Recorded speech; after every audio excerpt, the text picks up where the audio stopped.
This is Caitlin. And this is Lacey. And this is Women in the Trailer Industry.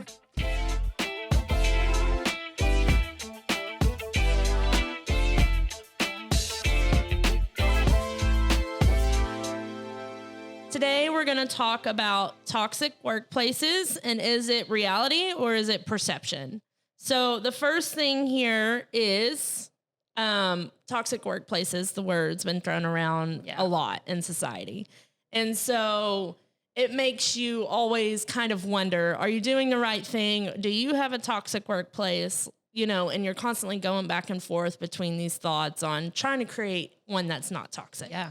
But then as you get into that kind of quest, I guess you could call it, you find out a few things, and it's like, is it really toxic, or is someone's situation making them believe it is? And so I guess the first thing I want to hit on there is a group of people can create a toxic workplace. Yes. One of the things we learned was pairing, gossiping, you know, stop the negative talk about everybody.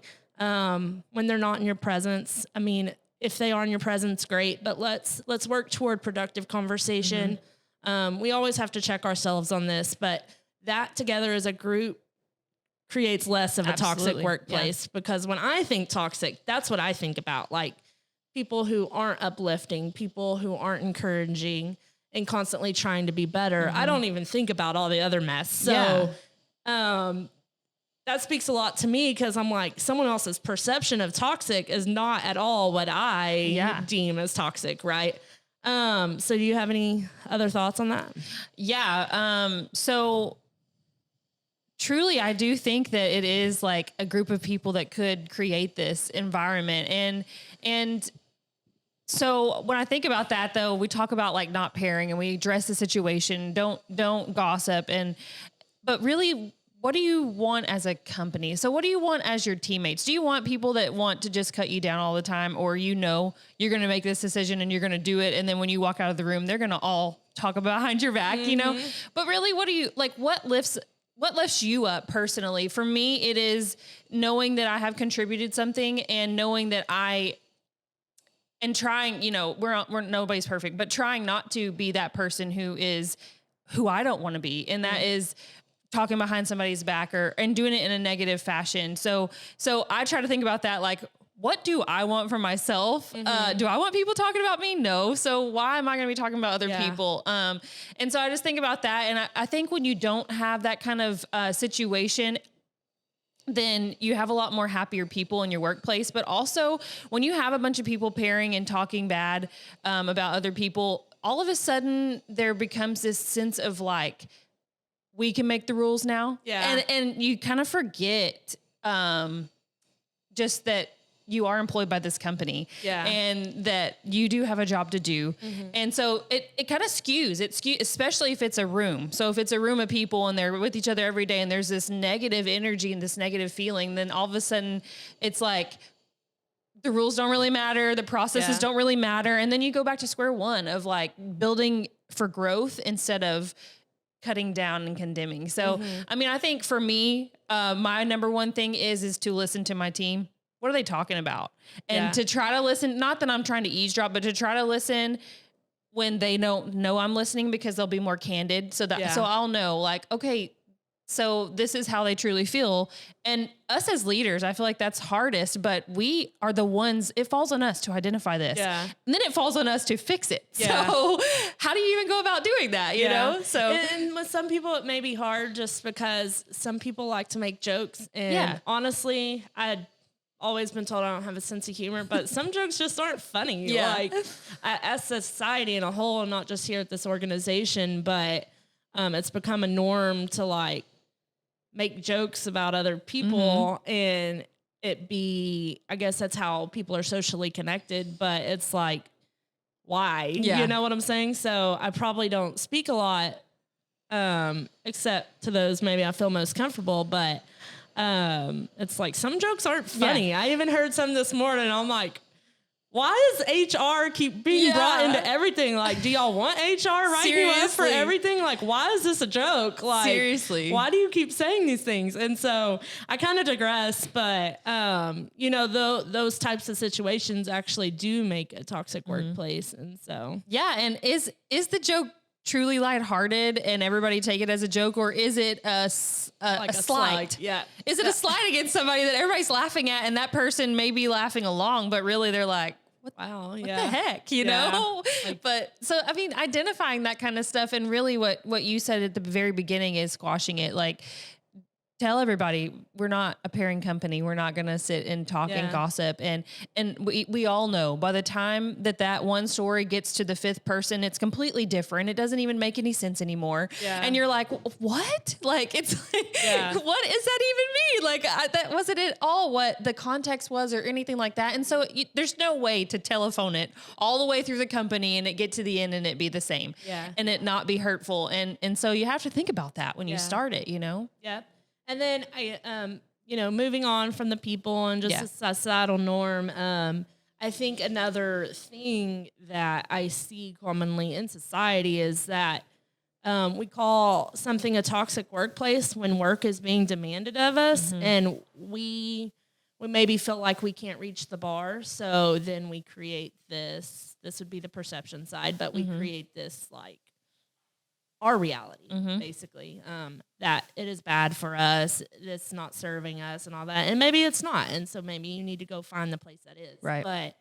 But I think as a society, as we are demanding work in the way we do now, but as work is required of us, we start to feel like it is more and more toxic. So that's just kind of one thing I noticed. Yeah. And I would say to that, like, really get to the root. If that's how you're feeling, but more so if one person is saying, and that's their perception, is that this is a toxic workplace, ask the questions and get to the root of where's that coming from? Because that could be coming from a lot of different things, especially what you just said, like a workload, not just workload, but work is being demanded of us. Maybe we don't feel, maybe that feeling is just that we aren't enough. And so that becomes just what we talk about is toxic. That's what we place the blame on, is a toxic workplace, but really that's not the root of it at all. And really it could just be solved, or maybe this company just isn't for you, you know? And if that's truly how you feel, it's a great place that we live in, US of A, where we have the freedom to go find something else to do and somewhere else that we might love to work and prosper. So I just think that, you know, communicating first of all, and then also getting to the root of, if it's just coming from one person, why is it that you think that, you know? Yeah. And definitely context. So, you know, TikTok is all the rage, and, you know, I see things, even past employees from here where they're like, we don't want a pizza party and we want a raise. And I'm like, okay, well, there's your 5-cent raise because that pizza party cost nothing. And it was trying to add value to your work life. Yeah. But keep rolling and just work with the fade. Okay. So, you know, trying to add value to the work life and trying to do things. And I think that's those kind of videos and things like that give companies that are actually trying. I mean, as humans, we're not always going to get it right. Right. Like, we're not, you know, we may have the wrong decision. We may not, you know, and we're just trying to make a decision and not just mill on it for 100 days and just do something so we can progress and move forward and have a team and things like that.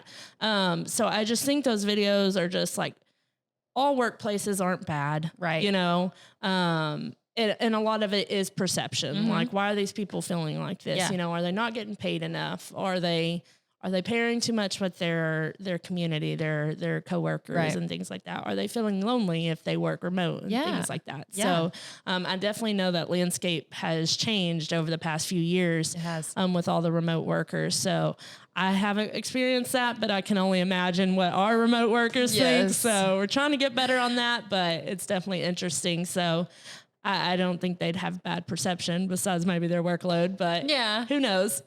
But in communication on that point of it too is key. I mean, just have some kind of software that you use. We use Slack, but it's a way to keep everybody in the loop per se. So like the daily conversations are not just happening in people's offices. They're happening on a thread that other people within those departments can see. So they're kind of, it's one good way of keeping them in the feels of like what's happening day to day. Right. And that's one good thing to use. It wasn't always there. I mean, we didn't use that before. Mm-hmm. And so it's an easy thing to feel lonely, which could lead to toxicity or whatever that looks like for you, but it's coming from something else. But there's other things you can do and resources, but communication, I mean, that's the only way to solve any of it. And I definitely, on the communication route, you can tell when someone's not in it. And just really finding out what's going on. If there is anything you can do, maybe it's personal, maybe it's their own private headspace they have to figure out, but just communication in that aspect and really trying to figure that out. And you know what? It's not a bad thing. If somebody decides that like this isn't for them, that's not an end of the day, end of the world kind of thing, because ultimately what do we want as people? We want to uplift each other. Mm-hmm. And if they want to move on, more power to them and great. We hope the best for you. And if they want to stay, okay, what is the issue? And let's work through it because your heart is here and wants to be in this company. So let's find out what's going on. Yeah. And at the end of the day, work is work. It's right. For me, even, it's not always been sunshine and rainbows. Have I had my own thoughts? Yes. Like we go in and out and in and out. And then it's really just identifying, is there a solution? Mm-hmm. Do you want out or do you want in? Right. Like, what are you building? What are your personal values? What can you live with? What can you not? What can you stand for? What can you not? And really just identifying those, and then you have freedom of choice. Right. You're an adult. Absolutely. Never mind. I was going to say, I read a meme the other day and it was like, you thought you were done asking your parents for permission until you had kids, because then that's the only way you get to go out to eat. And I'm like, yes, it is. Yes. But anyways, you have permission to do what you want as an adult, and really just identify that. Every workspace is going to have its hard times, especially if there's growth involved.